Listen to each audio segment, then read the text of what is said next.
farmers who live on the shores of South America's biggest lake contend not just with poverty, but with a curious misfortune. The people of Lake Maracaibo in Venezuela are the most likely in the world to develop the fatal condition Huntington's disease. For decades, one American researcher, Nancy Wexler, has been spending time there.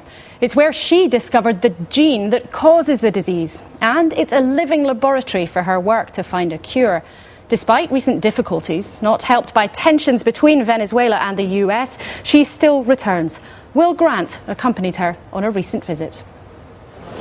Nancy Wexler is known as the gene hunter. For more than 3 decades, she has been in search of an answer. Since her mother died of Huntington's disease in 1978, she's dedicated her life to finding the cure. Huntington's is a fatal and incurable hereditary disease in which patients gradually lose control of their muscles. It affects 1 in 10,000 people, among them the American folk singer Woody Guthrie. I'm blowing down this road, dusty road. As the daughter of an HD sufferer, Nancy has a 1 in 2 chance that she carries the defective gene herself. My mother died of Huntington's, and she was a scientist. My father was a scientist. We said, let's find the cure. We still say that. You can't get up in the morning without having hope and confidence that the cure is just around the corner. Tastes like wine, Lord, and I ain't gonna be treated. It is a quest which has taken her to a remote fishing village on the shores of the vast Lake Maracaibo. Barranquitas is unique. It has the highest incidence of Huntington's in the world. Instead of 1 in 10,000, the rate in this village is more like 1 in 10.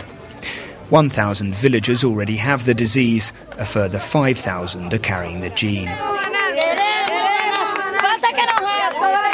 When Nancy first came to Barranquitas in 1979, she found the perfect living laboratory for her research. Ciro is someone whose DNA helped inform the work. In 1993, Nancy's team at Columbia University discovered the genetic abnormality responsible for HD, a stutter at the top of chromosome 4. It was a discovery which became an important part of the work to identify the genes that make up our DNA. The landmark Human Genome Project. Both of Ciro's parents had Huntington's, and there were 14 siblings, and 10 of the 14 have Huntington's, and some of them, unfortunately, have already died of Huntington's. These families launched the Human Genome Project. This Ciro, who's the youngest, very handsome. He used to be a wonderful drummer, very athletic, beautiful fisherman. The guys are very good looking, you can see. I mean, I'm partial, but hey. You know. Nancy Wexler has been coming back to Barranquitas for over 30 years.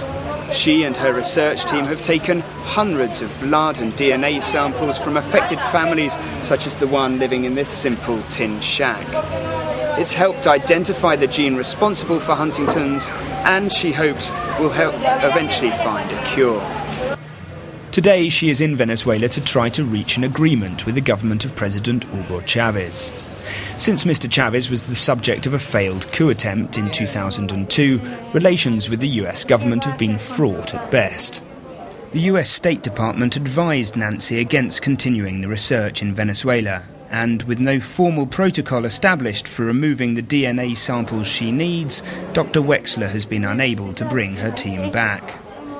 However, in a positive sign, the Chavez government has sent a representative to Barranquitas to meet Dr. Wexler. Yo considero que realmente la persistencia de la doctora Wexler es algo admirable. I think Dr. Wexler's persistence has been admirable. Although there have been some difficulties in working together, we now need to look at where those obstacles and problems have been, so that Dr. Wexler and her team can count on the support of the ministry. Of course, the ministry, and the health minister herself, are completely disposed to reopening a space for joint work with Dr. Wexler. Digamos, abrir el espacio para el trabajo conjunto con la doctora Wexler. Although the government has helped some families in Barranquitas with new concrete homes, most of the Huntington sufferers still live in abject poverty.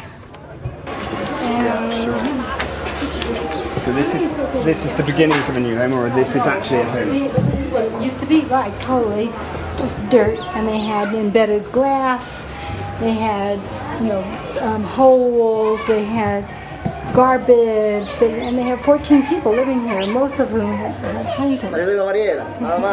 So this is, this is 14 people living in here. This would be pretty standard for as many as 14 people. Tiene 5 muchachos, 5 y está embarazada.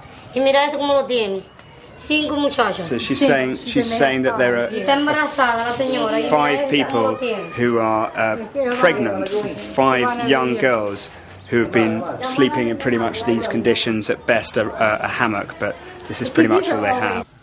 Nancy was so moved by the conditions the Huntington's patients endured in the village, she decided to act.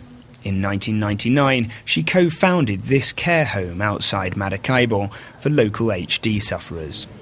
Built on the site of the local brothel, the Casa Hogar now provides a haven for around 50 Huntington's patients whose families can no longer cope.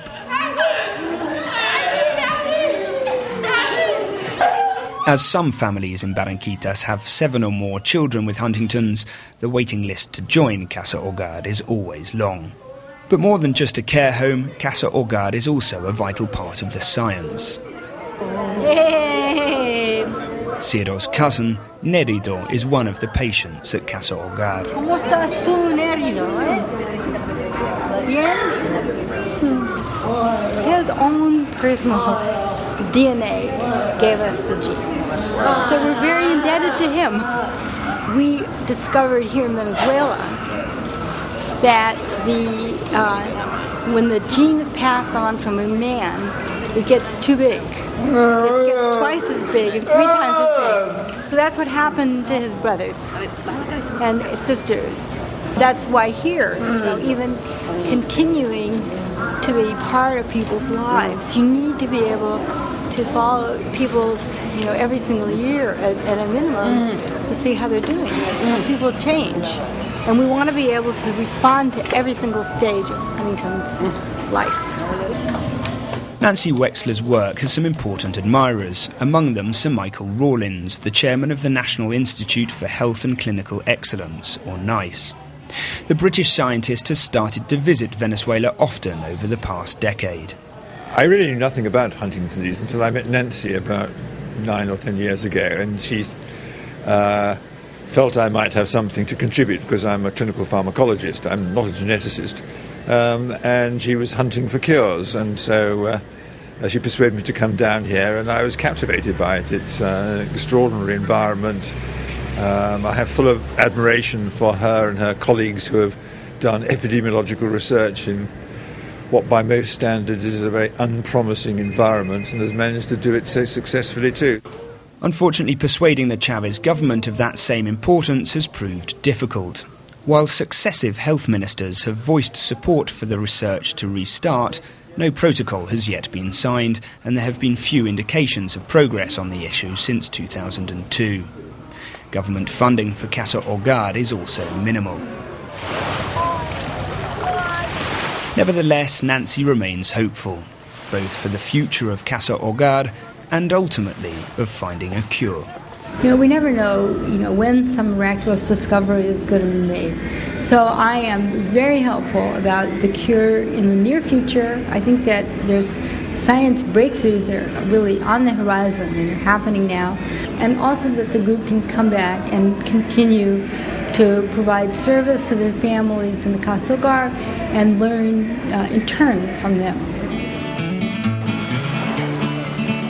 My children need 3 square meals a day. For decades, Huntington's disease has loomed over the huge expanse of Lake Maracaibo, devastating the lives of the fishing communities on its shores.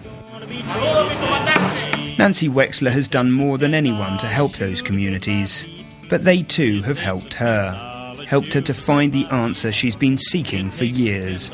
A cure for the fatal disease which she may be carrying. You're going to be treated this way. You're a $2 shoe. Well, we'll have a look at tomorrow's newspapers in a moment, but first